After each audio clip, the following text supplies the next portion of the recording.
महाराष्ट्र विधानसभा में हंगामे के बाद बीजेपी का 12 विधायक 1 साल के लिए सस्पेंड। स्पीकर और अधिकारियों से बदतमीजी का लगातार आरोप। सत्र की शुरुआत में ही बीजेपी विधायकों ने ओबीसी आरक्षण और कृषि मुद्दों को लेकर के प्रदर्शन किया। बिहार में आज से चिराग पासवान ने आशीर्वाद यात्रा की शुरुआत की है। पटना एयरपोर्ट पर एलजेपी के सैकड़ों कार्यकर्ताओं ने चिराग पासवान का ढोल नगाड़े और गाजेबाजी के साथ जोरदार स्वागत किया। भावुक चिराग बोले, पिता की विरासत को आगे बढ़ाऊंगा। जिसके पास जनता की शक्ति है उसे आगे बढ़ने से कोई नहीं रोक सकता। आज कई साल बाद आरजेडी की 25वें स्थापना दिवस पर लालू ने कार्यकर्ताओं को संबोधित किया और अपने 25 साल के संघर्ष की दास्तां सुनाई। बोले, पहले चुनाव में शामिल नहीं हो पाने का अफसोस है। आज महंगाई और बेरोजगारी ने लोगों की कमर तोड़ दी है। मैंने हमेशा गरीबों के लिए लड़ाई लड़ी और लड़ता रहूंगा। पश्चिम बंगाल में कांग्रेस को बड़ा झटका लगा है। देश के पूर्व राष्ट्रपति प्रणब मुखर्जी के बेटे अभिजीत मुखर्जी कांग्रेस को छोड़कर के टीएमसी में शामिल हो गए हैं। पश्चिम बंगाल के जंगीपुर से पूर्व सांसद हैं अभिजीत मुखर्जी।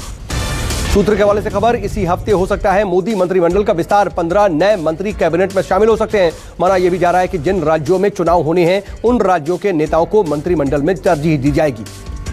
मोहन भागवत के डीएनए वाले बयान पर ओवैसी का पलटवार। कहा, लिंचिंग करने वालों को संरक्षण सरकार देती है और देश में नफरत हिंदुत्व की देन है। दिग्विजय सिंह ने भी कसा तंज।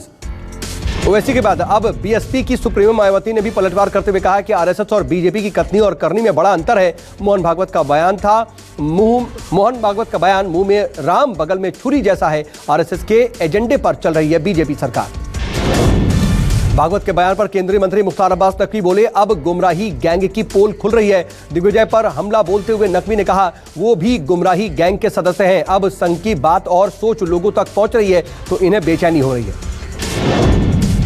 न्यूज 24 ने ऑपरेशन बीमार में 4 राज्यों के स्वास्थ्य सिस्टम की पोल खोल दी। मध्य प्रदेश, राजस्थान और महाराष्ट्र में एम्बुलेंस अस्पताल परिसर में धूल फेंक रही है। कोलकाता में दर्जनों एम्बुलेंस का बुरा हाल है। आसनसोल में भी 30 गार्बेज वैन 3 साल से बेकार खड़ी है। न्यूज 24 के ऑपरेशन बीमार का 2 राज्यों में बड़ा असर। मध्य प्रदेश के स्वास्थ्य मंत्री ने एम्बुलेंस के ऑडिट के निर्देश दिए। कहा, एम्बुलेंस व्यवस्था में सुधार किया जाएगा तो आसनसोल में गार्बेज वैन की मरम्मत का काम शुरू हो गया। पंजाब के चंडीगढ़ में बिजली कटौती को लेकर के बीजेपी ने कैप्टन सरकार के खिलाफ मोर्चा खोला। बीजेपी कार्यकर्ताओं ने बिजली के साथ ड्रग्स के मामले को भी उठाया। पुलिस ने प्रदर्शनकारियों को रोकने के लिए पानी की बौछार की। आज फिर तेल की कीमतों में इजाफा हुआ। पेट्रोल 35 पैसे महंगा हो गया। डीजल के दाम में कोई बदलाव नहीं हुआ।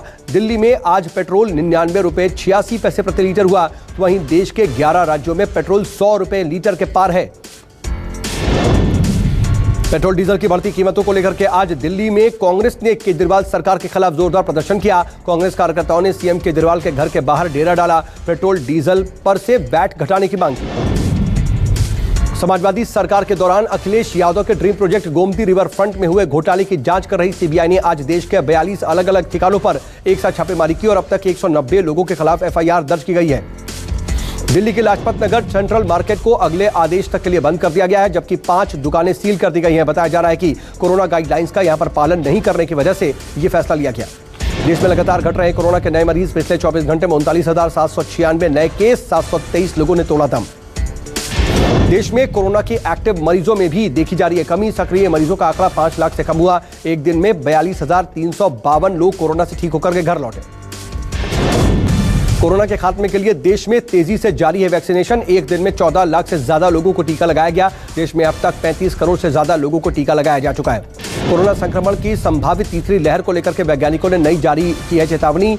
अक्टूबर-नवंबर में तीसरी लहर के पीक की संभावना है। टीके की वजह से अस्पताल में भर्ती होने वालों की संख्या में कमी आएगी। दिल्ली अनलॉक के बाद सड़कों पर उमड़े लोग। लक्ष्मीनगर से लेकर के आईटीओ तक सड़क पर लगा लंबा जाम। ट्रैफिक जाम की वजह से वाहन चालकों को भारी परेशानी का सामना करना पड़ा। यूपी में आज से खुले stadium, multiplex, cinema hall, gym में भी 50% क्षमता के साथ लोगों को एंट्री दी गई। डॉक्टर संजीव जुनेजा की बेटी दिविता जुनेजा और रमणीक बंग का गाना अखियां सोशल मीडिया पर जोरदार हिट हुआ है। लोगों को खूब पसंद आ रही है। दिव्या जुनेजा की अदाकारी तेजी से वायरल हो रहा है। दिव्या जुनेजा का अखियां सॉन्ग।